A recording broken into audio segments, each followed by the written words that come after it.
I still remember the light of that day well. It was the ideal kind of summer day, bog standard America suburbia, on a July afternoon with a bright sun overhead, wispy white clouds streaking across the sky, and a gentle breeze to keep my body from overheating. The smell of distant smoked meat and burning wood churned with the scent of scalding cement, made into a full-course meal of the senses by the far-off jingle of an ice cream truck. Being more of a homebody, my mother urged me outside to get some sunshine. It's not that I was particularly against it or anything.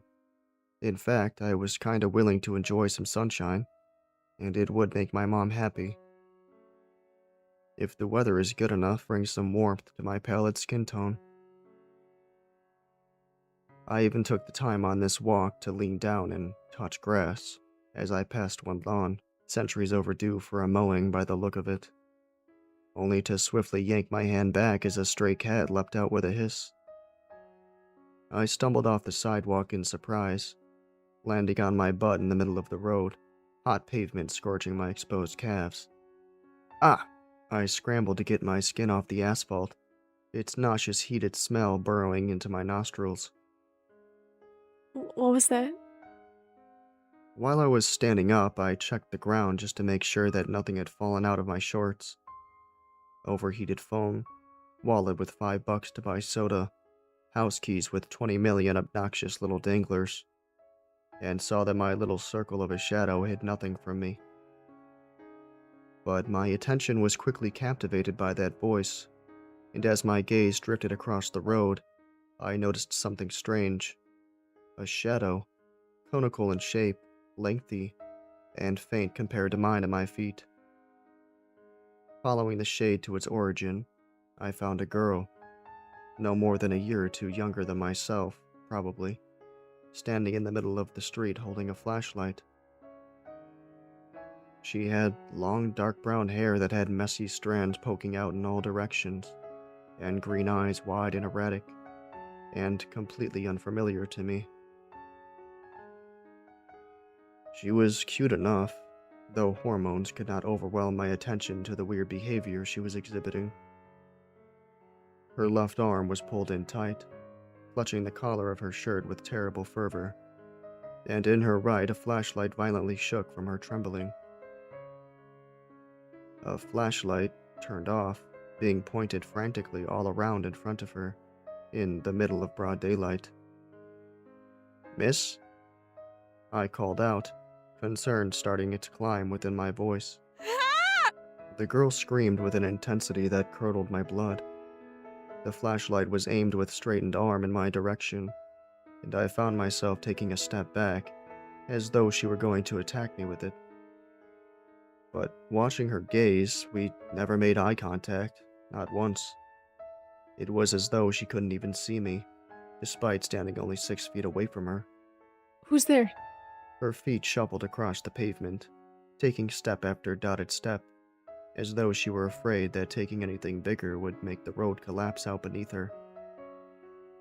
The thought that she was blind was first in line, but a stronger, more suspicious idea took over. No one in their right and sober mind would be standing in the middle of the street at noon, waving a flashlight around like a lunatic. Current working theory becomes she's either crazy or on drugs. Regardless, I couldn't just stand around and let this random woman get hit by a car, so I cleared my throat, which put her head on a swivel again, and attempted to initiate conversation. Again. "Ma'am? You alright? Do you need any help?" Who are you? Show yourself. Now the flashlight stayed in my general direction, but even then she was still looking downwards more than forwards. Puzzled, I tried to follow her eyes, but all I saw was the extended cone shadow, now curving outwards toward me.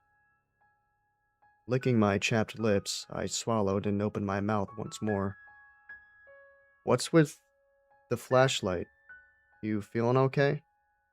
The girl's eyes finally seemed to meet mine, but only for a fleeting second.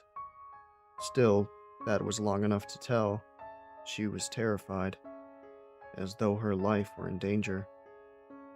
Technically it was, as long as she continued to stand here in the street. She pulled the flashlight arm in closer, and the shadow on the ground moved with it. What do you mean? A sound, revving, rolling over the pavement, cutting wind, and faster than it should be in this neighborhood. She heard it too. Her breathing quickened, and the girl started to run, flailing as she passed me by and crossed on a diagonal to the other side of the road, where a bright orange Mustang flew over the hill and sped towards her. I shouted, directed hopelessly at both the girl and the car. "Stop!" She did look behind, turning on her heels very quickly, and started losing her balance. The car did not slow. I pushed off the road with all my might and reached out, my fingers hastily wrapped around her forearm, which I could feel the texture of goosebumps along the entirety of, and yanked hard. The car rushed past us both, but in the very instant of it all, I felt as though everything had gone into slow motion. We were close enough to getting hit that my skin absorbed the heat that the car was letting off. Feel the rearview mirror ever so gently graze my arm hairs. Make eye contact with the sunglass tool at the wheel, watching us with shock as we melted into fleshy blurs, before it barreled down the street and drifted around a corner. We were both alive. Ah! Her cries of fear loosened my own grip out of fright, and I received a hard smack in the forearm from the metal light source. I had to start backing away as she swung the flashlight wildly about, clenching my teeth as I held the sure-to-bruise arm in my opposite hand. Get off me! Get off me! Get off me! Chill out. We nearly got hit. Nearly got both of us hit by a car. I groaned, wincing as pain reverberated from my arm where she struck me. When I looked back up at her, her eyes were definitely staring in my direction, but she still wasn't looking at me. More like through me. Still unable to notice my presence. Nonetheless, my words seemed to calm her, if only a bit, and she looked as though she had something to say. We're on a road? I looked around for a hidden camera, expecting to be punked. When no one popped out of the tall grass, I turned to her and sighed, throwing my arms upward for a moment. Yeah. Yep, we're standing in the middle of the road right now. Are you, like, legit blind? Not trying to be insulting, like, genuinely asking. I'm not blind, but how can you see? What? The girl stood up straight, her eyes now focused squarely on my chest. Will you come a little closer? Are you gonna hit me with that flashlight again? Just, please, I can't see you.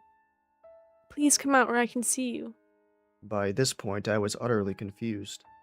With the sun beaming down on my neck, I took a step forward. Slowly! Slowly, I get scared easily. Another sigh escaped my lips.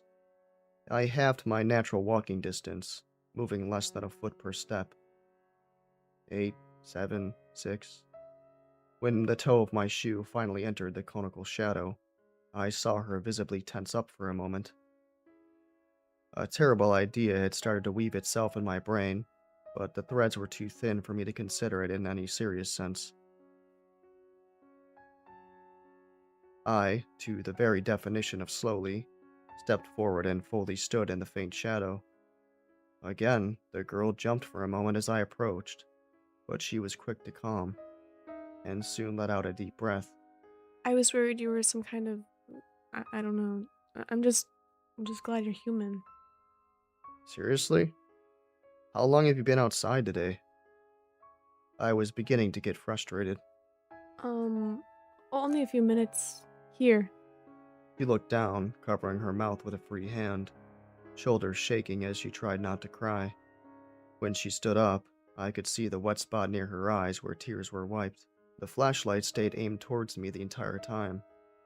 My stupid friends, they dared me to go into this old house, and I thought I could show them up. but I forced air out of my mouth around closed teeth, looking around awkwardly before offering a hand to introduce myself. She accepted it and shook back softly. it's Amanda. Amanda, I'm Bruce.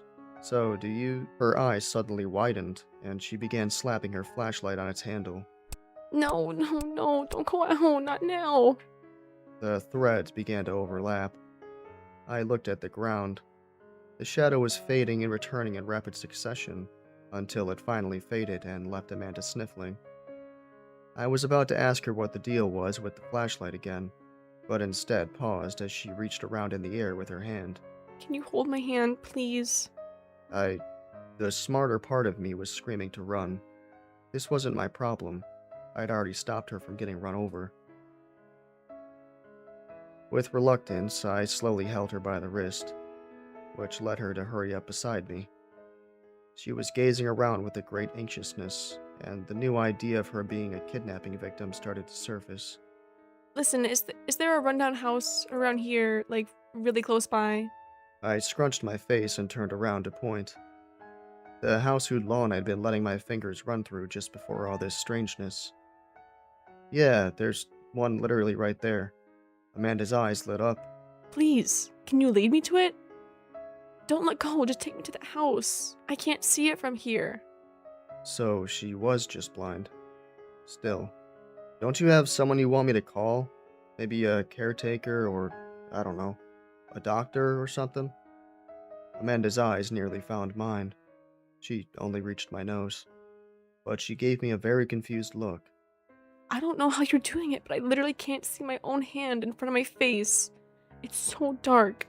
She demonstrated as such, waving the 5 digits between us. Too dark. Not wanting to argue anymore, and deciding that this condemned building was at least better than the middle of the street, I obliged. Placing my other hand on her shoulder, I slowly led Amanda to the sidewalk. Assuming she couldn't see it either, I warned her off the ledge, and she was quick to step up, thanking me. Onwards we went, shuffling down the cracked stone path to the front door. At some point she must have found her bearings, and stepped forward on her own, and sliding around until it found the door. Without hesitation, Amanda's hand threw itself for the knob, and on contact she gripped it with all her might and thrust the door open, which to my great surprise was not locked. She hurried inside the dimly lit hallway and began nervously laughing, shaking her arms out to let off energy, or so I assumed. Standing in the doorway, I bit my lower lip and scratched my head. So, you all good now, or? Amanda turned towards me, finally meeting me eye to tearful eye, and sniffled before gingerly coming back. Actually, thank you for literally everything. But can I trouble you for just one more thing? What's that? Will you come with me to see my friends? Just as proof there's another side. They're literally waiting outside, just on the other side of this house. Just 2 seconds. That's all I'm asking for. If her friends were really there, they needed to be told that she needs a checkup. Someone in her life that could actually do something, at least. Fine. 2 seconds, then I'm gone.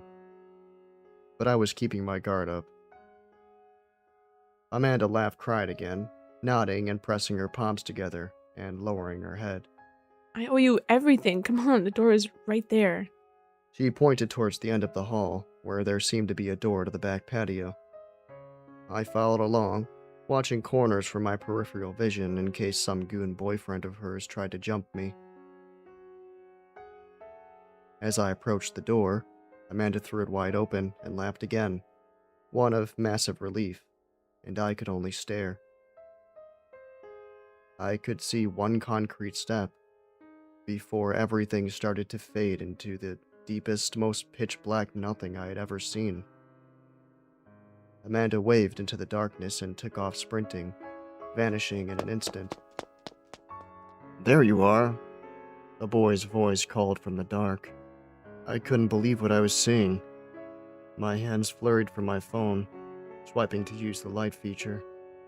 Still too hot, wasn't powering up. I reached around, looking to see if Amanda had left her flashlight behind, when something poked out through my pocket. A basic ring light on my keys. Hey, come over here. What are you doing? Shaking my head, I turned it on. Barely usable. It only illuminated maybe 2 feet in front of me, enough to catch a pair of legs speedwalking at me. I gasped as Amanda reappeared before me with a questioning gaze. You coming? How, where did you go? Now you're being the weird one. No, stop it. How can you see out there? Amanda looked more puzzled and slowly started walking back into the dark. With my eyes? It's the middle of the day. Leaning my head outside, I glanced around. There was nothing that said midday to me. I could make out a few feet of the house's wall in either direction, and a path that led out to what looked like the edge of a sidewalk. But without leaving the doorway, I couldn't see further. Amanda crossed her arms, seemingly annoyed. Hey, come meet them. We gotta prove it to them or they won't believe us. But I seriously can't. A silvery blonde-haired boy appeared beside her. He hopped up quickly to the same segment of stone Amanda was on. And what, other sider? You've got to be kidding, Amy. I'm not. And you weren't there. It was awful. She gave the boy a decent shove, nearly sending him to the ground. This seemed to annoy him, because his next decision was to snatch the keys from my distracted hands and run off into the dark. Come on, come get him, Anthony. Amanda yelled. I impulsively leapt off the porch and straight forward, where I saw the jingling lights. As the light spun around and around, it illuminated at least 3 more faces, all laughing at Anthony acting like an idiot. I nearly tripped on the curb as I stepped off the sidewalk, and the last bit of light I saw was the ring light being shown in my face, and then total darkness. He had pocketed the keys. Give those back, I shouted, trying not to let it show that the dark was beginning to creep me out. In response, I heard the quiet shuffling of footsteps around me. I made a grab anywhere I could hear, but each time I only ended up with air. Guys, Amanda screamed. knock it off. You're such assholes. First you make me go in there and now... I lost focus on Amanda's voice as I received a shove from behind suddenly. I stumbled forward, and my heart plummeted to the depths of my stomach. This is where it's going. Yeah, John, hell yeah. Anthony's voice sounded off on my right. I gritted my teeth and swung a fist in that direction. It missed, but was answered with a very hard punch into my shoulder. Tripping over my own feet, I fell down, hitting the ground hard as I couldn't tell where it was. As my wrist throbbed, I looked straight upwards. Nothing. Pitch black. Not even a chance of a beam of sunlight or a twinkling of a star. What happened to the sun? I mutter, sweat rolling down my cheek. Anthony, and who I presumed to be John, laughed. Another voice spoke up. Hey, Anthony, enough, man. You're just beating on... Shut it. Or maybe you can go home and cry to your grandma, huh? The dissenting voice did not sound again. I could hear Amanda gasp. Oh my god, it's the same for you over here? I tried to get back up, but every time I pushed off my knee to stand, someone's hand struck me from a different angle and threw me off balance. A hand on my chest, 2 palms under my ribs, fingers dancing across my face, poking me in the eye, my toes being stomped upon by invisible boots, a punch into the gut when the slapping was getting boring for them. And none of it was visible. I tried to run. They pushed me back or yanked my arm or tripped me onto the pavement. Everywhere I looked, it was all the same. The dark struck out, and there was nothing I could do. No sign of the house. Hey, Amanda was shouting from behind. I turned towards her voice, earning myself a kick in the calf. can you see my flashlight? The house is over here. There was nothing. I told her as much. Damn it, I'm coming. Footsteps slapped against pavement. I heard a female grunt, flesh hitting flesh, and Anthony crying out as he fell to the ground. Ow! Amy, what the hell? Keys jingled, hitting the road, right in front of me. I just slapped my hand forward to where I heard the sound and pattered around while I could hear Amanda tussling with Anthony. Pinky finger raised a bit of metal. I reached to the left and grabbed a keychain from some trip I'd been on. Good enough. I dragged the keys back to me and quickly stood up, fumbling frantically but blindly to feel out which attachment was the ring light. Just as I felt one more shove from behind, the silicone button sat beneath my thumb. I hit it and spun around, seeing my other attacker, John, having to wind down another punch he was going to throw. My hands extended naturally as he fell forward in surprise. I pushed him to the pavement before flashing the light around more. There were two other boys just standing around kicking rocks, avoiding eye contact. And then there was Amanda, being thrown back by Anthony, who turned towards me and pointed. John, let's get him. I don't know where I went after that. I just ran. Amanda was calling my name, and I could hear Anthony shouting at her to get off of him. But John was still hot on my heels. When my toes blasted into a curb I could not see, I fell forward on the sidewalk, only for him to catch my ankle. I kicked back without looking, and felt the heel of my shoe push on something soft. With John howling in pain, I painfully picked myself up and kept moving. Anthony's voice rang out. Come on, we were just messing with you. Don't be such a bitch about it. A hard shoulder bump into the side of a house, a shin into a lawn ornament. I only learned what I was hurting myself on after hitting them, and giving them a quick spotlight with the ring light. Just as I spotted the perfect hiding spot, the ring light began to flicker. Their voices grew closer.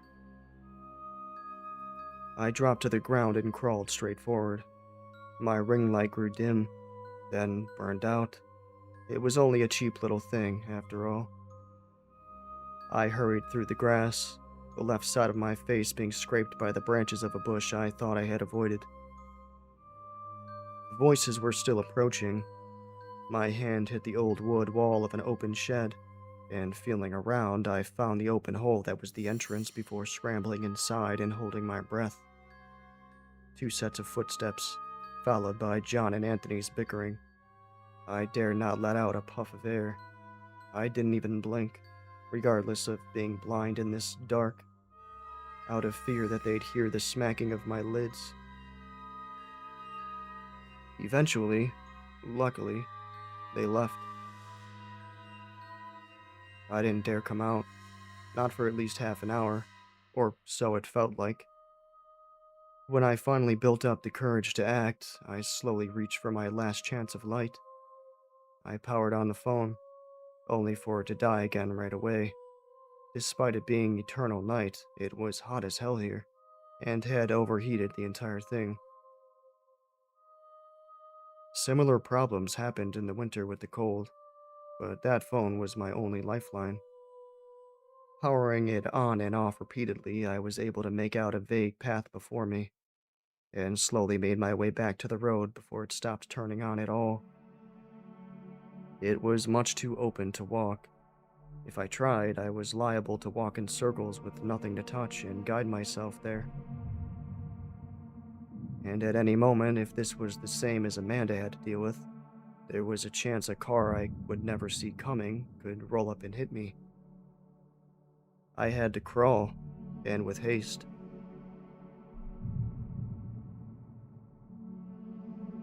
My hands and knees burned against the umbral floor as I wandered towards where my memory told me the house's back door was.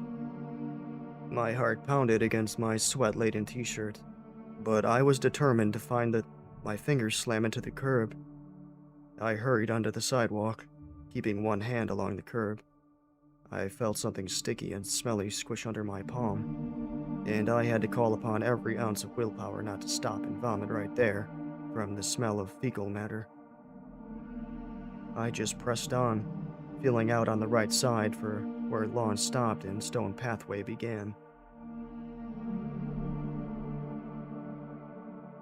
Hands clamped down on my shoulders, and I froze. They had found me. I felt wind against my ear, breath of one of those kids. A whisper escapes, and my heart bungee jumps in despair.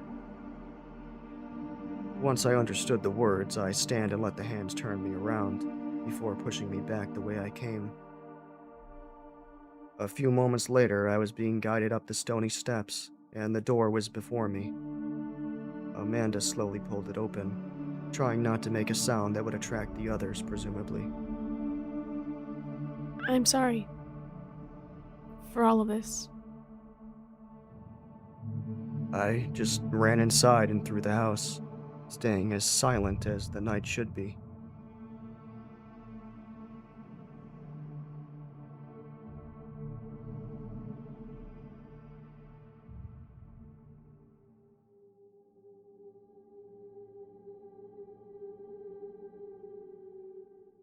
Several days had passed, but that starless place still remained anchored into the back of my unconscious mind since then.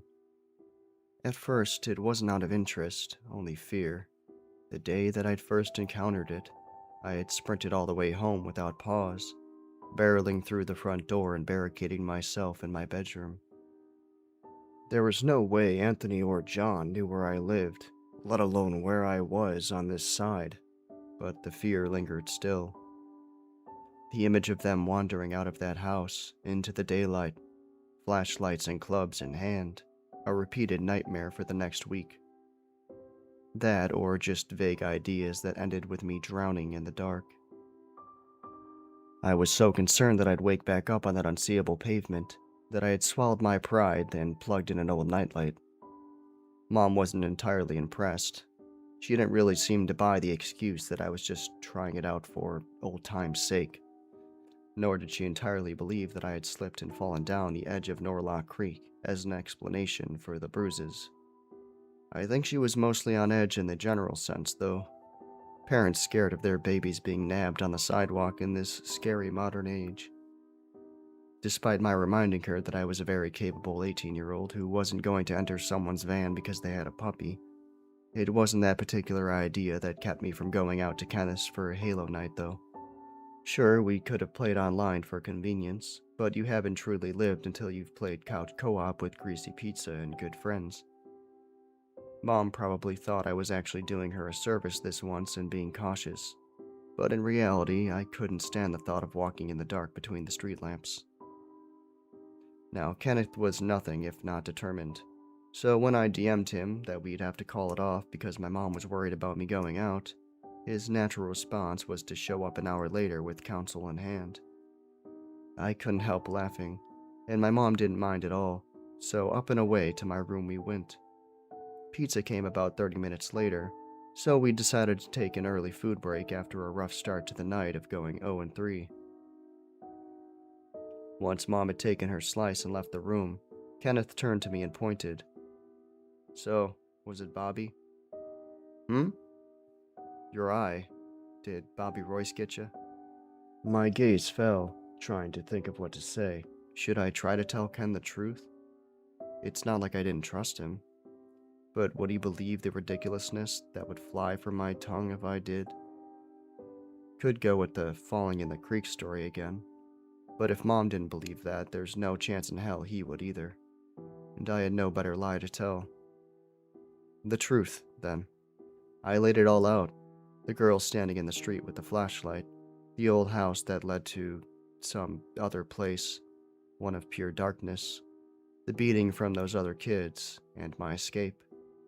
The nervous energy I'd been hiding from my parents finally started to come out as I whispered my tale, taking form in jittery fingers and shaky vocals.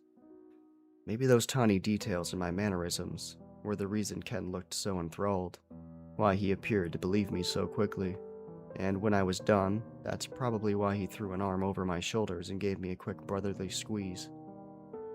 Shit, man. I'm glad you're alright, though. Wait, that's it? You just accept everything I just said? Are you lying? I mean, no. Then I'm glad you're alright. Nothing's changed. Relief flooded over and out of me, leaving in the form of a deep exhale. External belief in this crazy situation made me feel substantially less crazy, and so I picked up a controller to join in on the next match that Ken had started. Veto the current maps because they were both complete ass, and I would like to see this place though. Dread set back in right away. What? No. Look, I do believe you, but I just want to be certain. If it's just a dark place and nothing else, then we dip our head in and out. That's it. No way. 2 seconds. I'm not going back. I had to watch my volume, getting dangerously close to being loud enough for other people in the house to hear. Ken groaned. Then just tell me where the house is and I'll go on my own. I just want to see it, not go grocery shopping there. Which old house is it? The one on Fairview? I'll just find it myself, Bruce. 11th Street. Thank you. But you're not going alone. Ken stopped firing the warthog turret and looked at me. I just kept focusing on driving as I bit my lip. You don't go there alone. Period. 2-second peek. Got it? Yes, absolutely. All right. Good. Ken smiled and lightly punched my shoulder. Hey, get shooting. They're taking the point. And so that's how I wound back outside of that house the very next afternoon, building up the courage to go inside. The plastic grip of my flashlight was absorbing enough stress to make diamonds from carbon. Ken's stomach grumbled. He had skipped lunch in anticipation of this moment. This is the one? Yeah, they still haven't cut the grass. Well, let's get it over with then. Ken patted my shoulder, then proceeded towards the front door. I'm not alone this time, I kept telling myself. That was the only saving grace. If those thugs were somehow waiting for us, I knew Ken would fight tooth and nail, quite literally, to keep us safe. Like I said, determined. Just like the whole reason we were here to begin with. The door opened with little issue for Ken, only sticking a little as it dragged against the lip of the step. He stood back and gestured inside, prompting a gulp from me. Flicking the flashlight on with a trembling thumb, I trudged through the doorway, fighting my feet's unwillingness to move. I could hear Ken follow and close the door behind us, but I kept my gaze fixed on the door on the other side of the house, past the entry hall and stairs, through the hallway, into the kitchen, where the back door sat. Now that I had a moment to look about, dim was the exact word to describe the lighting within the home. Everywhere I looked, there was a faint degree of brightness, scattered across the peeling paint and splintering floorboards. No shadow was too deep, no sunbeams peeking through the drawn shades. Everything was neutrally lit, and the few shadows that existed were soft around the edges, blending into the lit spaces with ease. It was a place of true liminality, between the day and the dark. So it's on the other side of this door? Ken questioned as we reached the kitchen. Yeah, right through there. I grabbed his sleeve as he tried to step forward. Just looking, 2 seconds. We're not exploring. Ken smiled. Yes, I already said so. Now come on. He placed his hand on the doorknob and slowly began to turn. When it reached the end of its rotation, Ken faced me and nodded. Let's see it. My fingers gripped the kitchen counter as I stared out into the abyss once more. My nails scratched its surface. My heart rate rose and my breathing grew quick, seeing that same barely lit up porch step, that path into the night. I expected to see Anthony stride towards us and immediately start beating us senseless. Those demons, dragging us back into the dark, refusing to let us go home. Hey, you weren't kidding. Ken finally spoke. He was in just as much awe as I had been the first time. Yeah, man. He pulled out his phone and started taking pictures, then scrolled through them to make sure what he was seeing was real. His brow furrowed, and after a few more swipes, the flashlight feature was active. Turning to me, the light was pointed right in my face. Does this thing actually do anything, or... Ah, shit. Yes, Ken. Not the eyes, man. Oh, sorry about that. Ken quickly swung the light back outside, and after the colored spots had faded, I could see the green grass outside being highlighted. But the light did not travel far. It was as though the darkness in this place was swallowing it whole. Instead of pitch black merely being a descriptor, it appeared to be literal, the dark of the night actively absorbing the light of Ken's smartphone.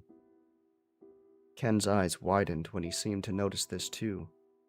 Doesn't go very far, huh? Maybe if we had a real industrial flashlight or something? I don't know. Or the moon, that would light things up. Nah, no moon either. It's daytime for them too, remember? What? You're shitting me. No, seriously, look up.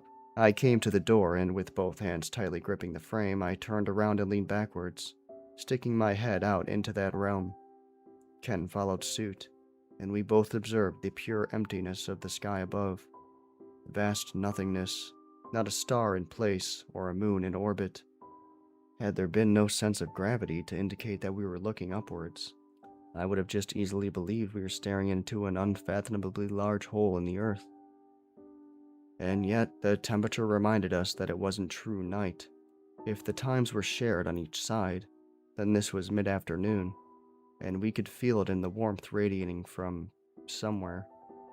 Being the middle of summer, we each could feel the heat of the sun falling down upon our faces, beginning to scorch the skin and cause sweat to run along our hairlines, with not an ounce, not a twinkle of light to show of its existence. 2 stacks of meat left in a slow cooker, alone to roast in the darkness.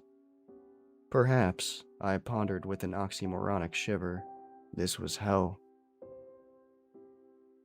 We stood there staring for some time, trying to take in the lack of anything, just as one might gawk at the everything a clear night sky could offer. We didn't speak. We didn't break our attention from that void to see how the other one was reacting. It was just us, the heat, and the quiet dark.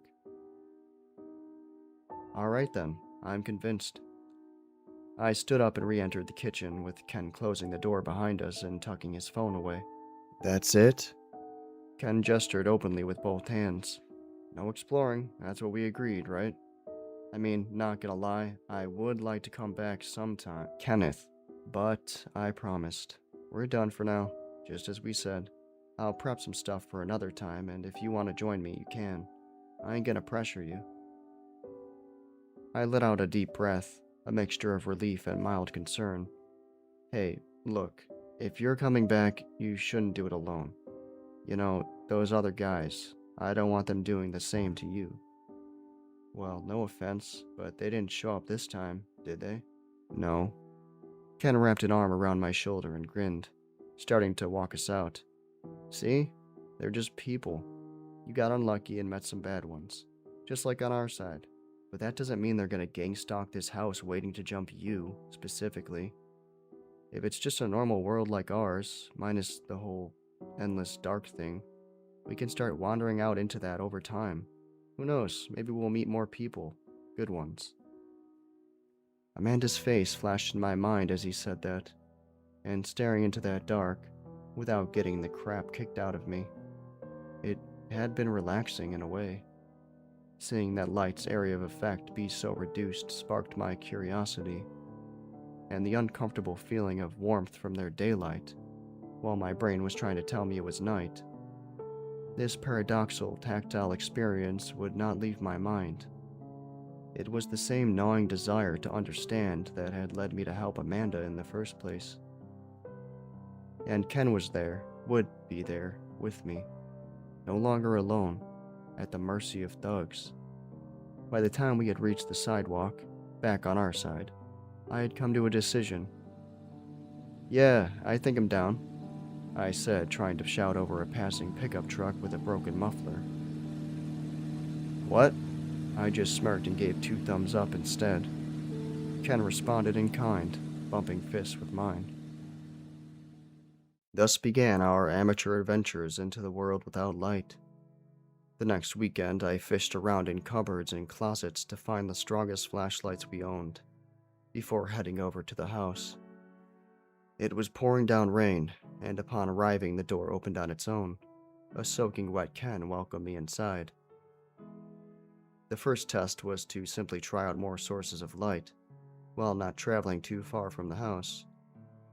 The aforementioned rain turned out to be important, as we were quick to learn something upon entering the other side. Weather did not align either. In fact, Ken dressed down and threw his coat onto the dark side porch to dry, while I fiddled between the different lights we'd brought. By the time I had tried them all, and observed that all lights worked in terms of illuminating space for us to see, though with a decreased efficiency, Ken was ready to head back with completely dry clothes, which only got soaked again the instant we set foot on our side. After a few more ventures, and feeling confident about our current knowledge of light sources within the realm, it was time. For the next excursion, we brought markers, a notepad, assorted chalk, and a flashlight with the biggest lumens count on the box we could afford. We were about to start mapping out the new world. Walking out onto the sidewalk wasn't too harrowing. The flashlights worked decently enough, and I'd already been out that far before. It was anything beyond the curb or past the length of the lawn that forced me to swallow back my fears. Staring forward, where John had shoved me into the bully circle, I scrawled a red X on the sidewalk, back and forth several times, making sure it was very clear that this was the footpath back home, in case we got lost. Ken and I always made sure to stay within earshot of one another. I stayed crouched and drew my chalk lines along the pavement, making sure to add little arrows pointing back to the house occasionally. When I reached the corner, I paused and pulled out the flashlight to see the layout, a four-way stop. I relayed the information to Ken, who would mark it down. Slowly, we started filling out the block. On our 5th trip together, we managed to map out the entire block that the house was situated on. But we were still too scared to try crossing the street. Car quickly became our most common call-out. Hearing a car coming was no problem. We could hear the revving engines approach, the sputtering of rickety junkers clambering by. But still, even when I knew it was coming, I'd still back away from the road or crouch down, and feel that mystery gust of air as something flew by. Sometimes I'd raise my flashlight and see the car had stopped right next to me, the ghastly illuminated faces of its occupants scrutinizing me for waving such a thing around in what was to them broad daylight. Other times we'd hear one pass on the other side of the road and quickly swing a light source at it, only to catch the edge details as it sped away, back into the darkness. It never failed to give me the worst goosebumps. Only one good thing came from experiencing these nightly contraptions. The truth of learning that any form of light, natural or artificial, coming from this realm was invisible to us. Hence, headlights did not show up, only adding to my desire for caution. But it was another big discovery overall. Eventually, though, Ken wanted to explore further. Sometimes there was a pungent odor that wafted our way, and he was determined to discover its source. Were we near a landfill? The dumpster of a restaurant unique to this world? I was still nervous about the vehicles, but Ken said that he would cross with me. Once we were both satisfied that no cars were coming from any direction, we set forth. Together, each watching a different direction, we sidestepped across the road, back to back. I was so focused on getting across safely, my ankle met the curb and stayed there while my body tried, and failed, to keep walking. Falling over, I took Ken down with me, and we both hit the asphalt in an instant. Ah, what the hell, man? Sorry. Oh, my ankle. I rolled onto my butt and pulled my right leg in, hand hovering over the injured leg. Oh no, oh shit. Ken pulled off his backpack and scavenged around. We had some very basic medical supplies, to the effect of bandage wraps and some isopropyl alcohol. Certainly no splint or crutch, and definitely no ice in this summer heat. The combined warmth of the air, the searing pain of my lower extremity, and the limited light as Kenneth tried to fix me up made me grow dizzy. Hey, water, I asked. He immediately supplied me with a fresh bottle, cracking the lid. I downed the sizable gulp, nearly choking, before painfully pulling down a sock and running it over the ankle. Better than nothing. Okay, can you stand? I tried putting some weight on it. Instant regret. Ken groaned. Shit. Alright. We need to go home then. Let's get back across the... The sudden single blaring of that unknown siren threw both of us into a panic. Neither of us could pretend that the sound sent us screaming and possibly pissing our pants. The heavy roll of rubber on cement creeped closer in the dark. As we breathed heavily, waving the flashlights towards the source, our hearts sank once we realized what it was. "You all right there, boys?" the police officer asked, a darkly figure against the diminishing lowered beam of Ken's flashlight. "Saw you take a tumble there." Neither of us were quick to answer. Ken was trying to act natural, and thus was avoiding just holding the flashlight straight up at the officer. This left most of him in shadow, a voice of authority coming from near emptiness. Yeah, we're okay. My friend twisted his ankle, I think, but he'll be alright." The officer laughed. "Well, I'm just glad you're alright. Besides the ankle, can you walk?" Ken scrambled to get the backpack on and tried lifting me up, taking my right arm across his shoulders. I winced at the pain, but nodded. "Yeah, enough to get home." His pause sent sweat pouring down from my temple. "You guys want a lift to the hospital? Just down the road, after all." Heart skips. I did everything I could to not let my face contort into shock, hoping desperately that he'd think it was just from the pain. I side-eyed Ken, and he followed suit. "I'd feel bad if I just left you alone. Come on, hop in the back and I'll take you over." We heard the click of a door unlocking, and we had little time to excuse or refuse. But Ken threw out one last Hail Mary. No, it's alright. His house is just around the block. I'm sure we can make it back."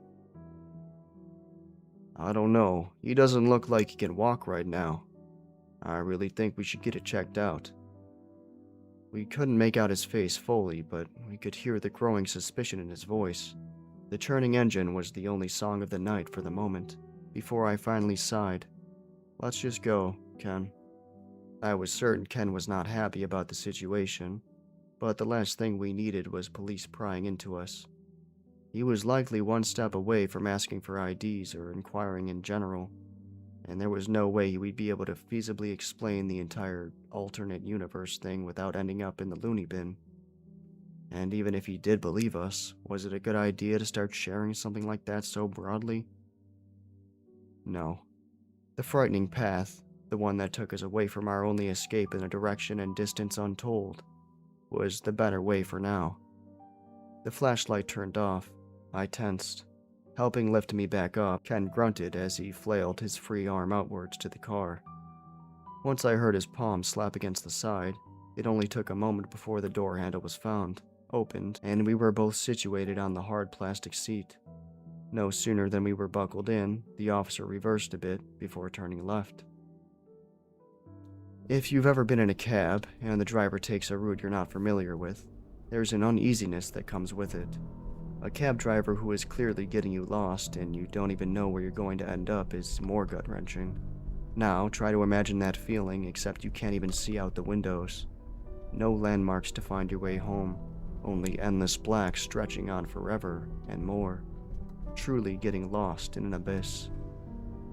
"So, do you need to contact your parents or anything?" The situation just kept growing worse. My gut twisted as I glanced at Ken. My eyes were partially adjusted to dark, only very minimally, before being blinded as the flashlight clicked on. I froze for a moment before recalling our testing. There's no reason the cop would be able to see the beam. To him it'd just be a weird shadow, and that's if he was even paying attention. Notepad in lap, Ken was deep in concentration, greatly simplifying his marker movements to singular straight lines. He was trying to make an approximate map back to the house, based on the turns the car took.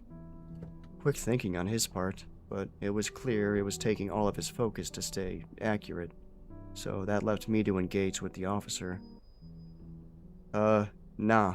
Mine are out of town on vacation, and his mom doesn't get off work till 6, so she's not gonna pick up. I'll send her a text when we get to the hospital. Oh, you're staying with him? Yeah, just hanging out and stuff. Playing Halo.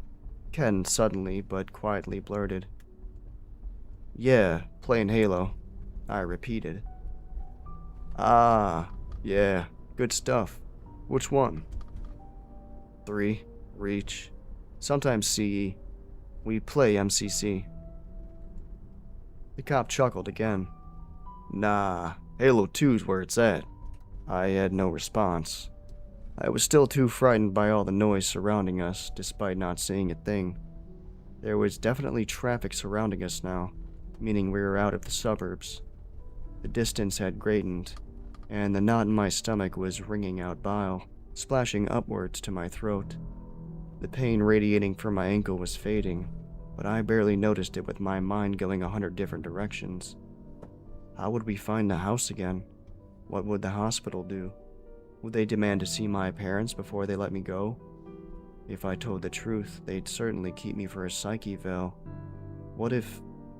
The cruiser jolted to a stop. The 2 minutes that we'd spent traveling had felt like an eternity twofold. But it was over. Alright, here we are. Ken opened his door and hopped out. I felt the door on my side crack open, and his arms helping me out. He kept his flashlight low, but enough to see and acknowledge the officer. Hey, thanks for the lift, we appreciate it. The cop nodded once and shifted out of park. No problem.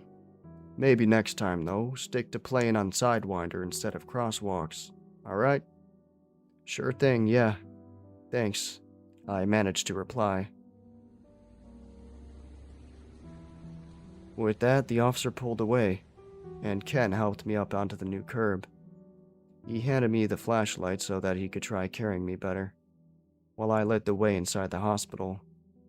Both of us were jumpy as people came in and out of vision with startling frequency, staring at us with befuddlement riddling their faces. We managed to get sat down, and Ken took the flashlight from my hand. I'm gonna go find the front desk and let them know. Maybe just get some ice for you. He whispered, I'll be right back. Swallowing, I wished him well, then watched as he cautiously scanned around in the dark for a line of people. A sign encounter, anything. He was trying hard to be casual with the light, but I could still see people watching him. Eventually, he found the line, and slowly progressed towards the desk. Watching that illuminated spot across the room was all I could do as I tried not to be overwhelmed with my unseeable surroundings. Without sight, sound washed over me. The shrill beeping of EKG monitors, the endless collective mumble of countless patients and relatives worrying about their sinuses, the dings for the next in line. The dings for the next in line to please come forward, booming over the intercom. Phlegm-ridden coughing erupted from behind. As I was reeling, my tactile senses were assaulted on the left. A jacket sleeve running along my forearm, from another patient suddenly taking the seat next to me. For a moment, I squeezed my eyes shut. At least that was a darkness of my own willingness. There, I had some peace, but the anxious part of my brain was still telling me to act normal. Opening them and going from black to black was a dizzying experience. Eventually, the doctor called for us, and Ken once more helped me into the examination room. Though the pain had receded somewhat, the doctor's hands blindly turning it over brought out a few more grunts of discomfort. He confirmed what we thought, that it was just twisted and to put some ice on it, which was graciously supplied. He also gave me a crutch to get around easier, and wished us a good day before moving on. He never once asked about Ken's flashlight, and we just took it as a blessing. Leaving the building, we followed a footpath to a small park beside the hospital. We both collapsed into the first empty bench we found, finally getting used to being caught in the dark. We heard no one else on the swings, no seesaw creaking, and smacking into the ground. No middle-aged woman gossiping over coffee.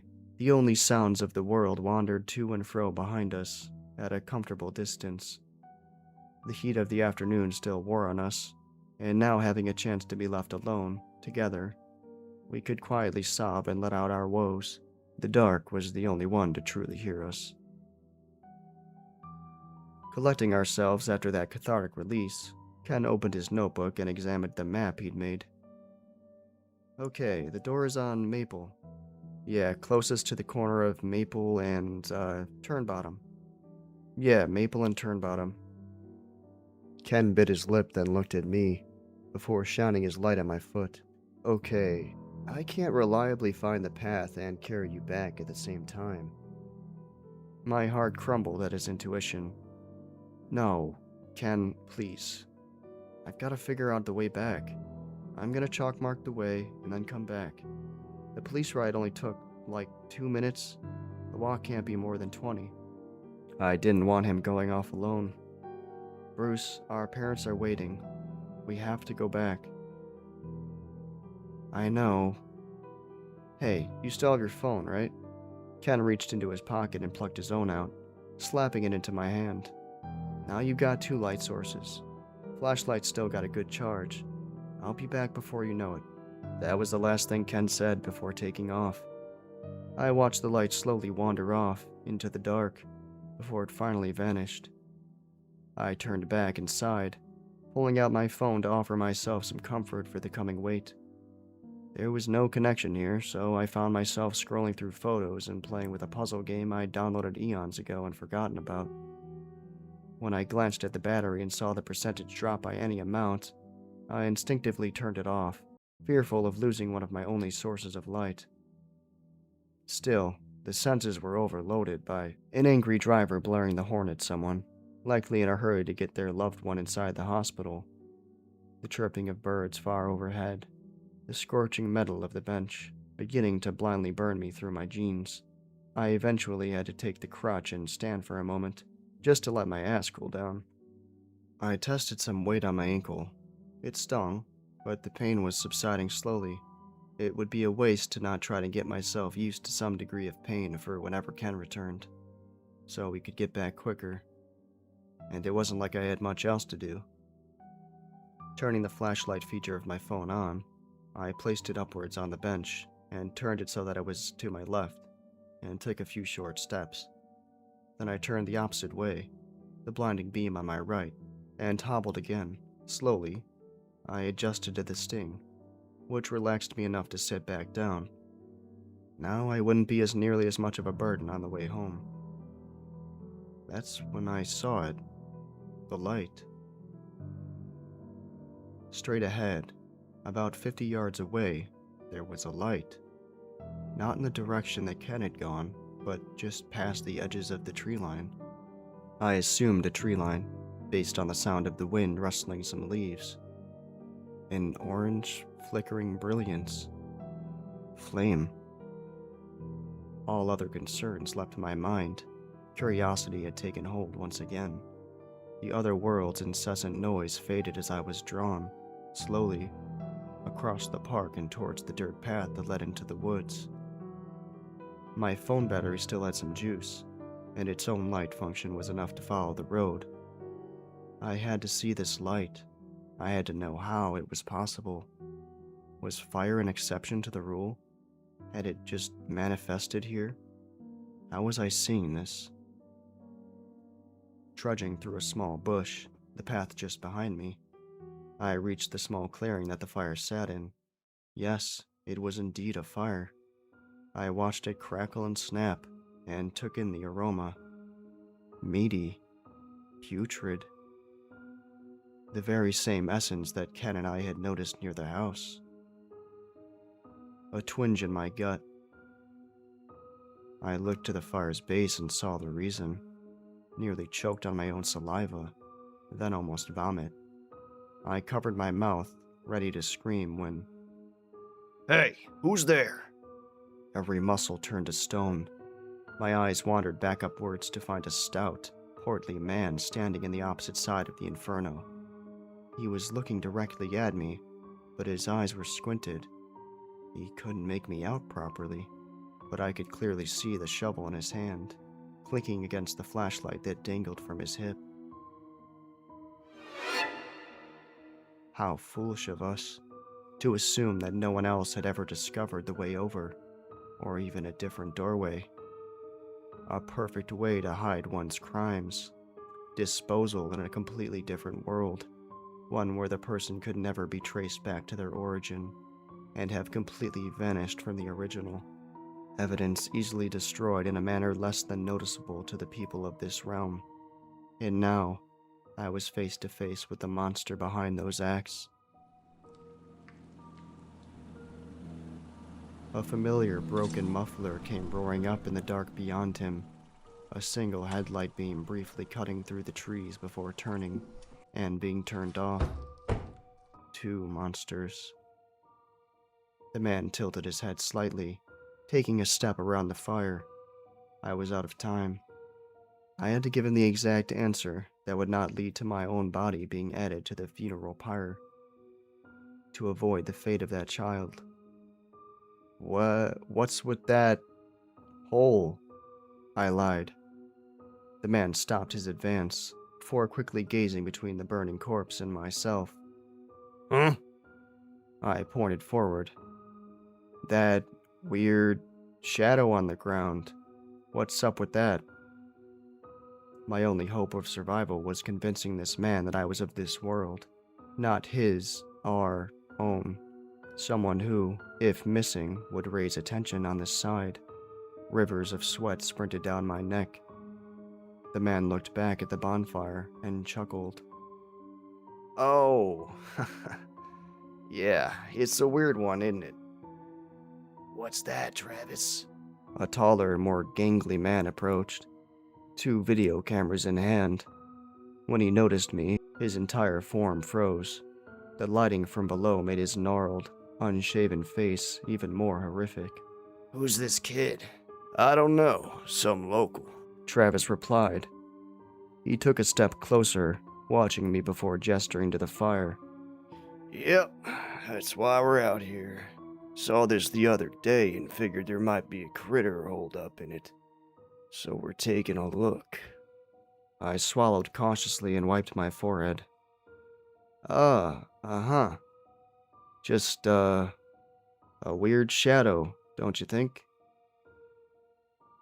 Heart beating a million times a second, throbbing in my ears. The taller man seemed to ease up and raised a camera with a half-toothed grin. Well, that's what these are for. I wanted to record the whole ordeal. His half-truth did not go unnoticed, and my stomach did a barrel roll. The smell was not helping either. Both the stench of the murderer to my left and the fat bubbling char of the crispy child at my feet. Travis slapped a hand on my shoulder, hard. It took every ounce of willpower not to cry out, to not produce my lunch across the grass. Well, you best be on your way. Don't want whatever's in there to jump out and get you, right? His fingers tightened on my shoulder. I couldn't respond. I was transfixed on the body, watching a shoulder joint crumble and the whole arm collapse into the charcoal beneath. Right? He urged. Bruce! Ken's shout broke me from the trance. I hobbled backwards, shoving my shoulder out of Travis's meat hook. Yeah, sorry. My friend is calling. Good luck with your hunting. Both men just slowly nodded towards me. As I pushed the crutch harder than I ever had through the brush, I saw the edge of a light pass my body and illuminate a piece of path ahead of me. Looking over my shoulder, Travis had his own light out, seeing me off. Despite it burning my retinas, I refused to noticeably squint and waved quickly, before hurrying back down the path and calling to Ken. Rushing towards his light, I quickly wrapped my arm around his shoulder and pushed us both towards the path. We need to go. Now. What? I mean, yes. I figured out the way back, but we aren't the only ones, was all I had to say. No other words were exchanged until we were back at the house. Every moment, Ken was focused on getting us back home.